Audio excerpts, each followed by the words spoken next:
Près de 80 arrêtés d'expulsion ont été pris contre des ressortissants étrangers liés à la mouvance djihadiste, notamment ce que l'on appelle les prêcheurs de haine.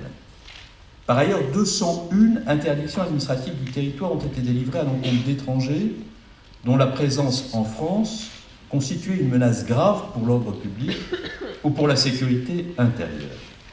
Nous n'avons pas hésité non plus à fermer des lieux de culte, dès lors qu'ils constituaient des foyers de radicalisation violente. J'ai de nouveau pris des dispositions la semaine dernière qui vont permettre de procéder à la fermeture de 4 lieux supplémentaires.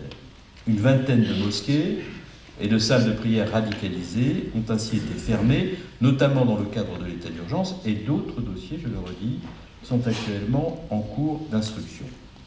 Parallèlement, nous mettons en œuvre avec la plus grande fermeté les mesures créées par la loi du 13 novembre 2014. Là aussi, quelques chiffres. 430 interdictions de sortie du territoire ont été prononcées à l'encontre de Français soupçonnés de vouloir rejoindre des groupes terroristes actifs au Moyen-Orient.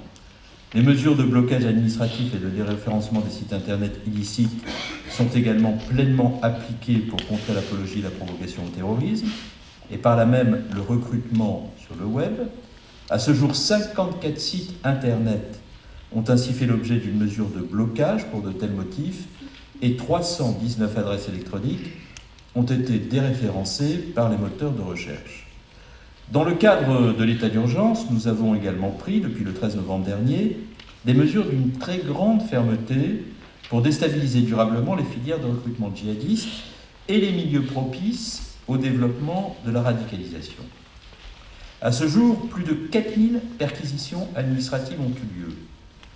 La loi de prorogation du 21 juillet a redonné de la vigueur à cette mesure en ouvrant la possibilité de procéder à des saisies de données informatiques en vue de leur exploitation ultérieure. Plus de 80 ont eu lieu fin juillet, et grâce à ces perquisitions, nous avons d'ores et déjà obtenu des résultats importants, bien plus importants que depuis le début de l'état d'urgence, et qui se sont révélés absolument utiles pour les enquêteurs. Près de 600 armes à feu ont été saisies, dont 77 armes de guerre.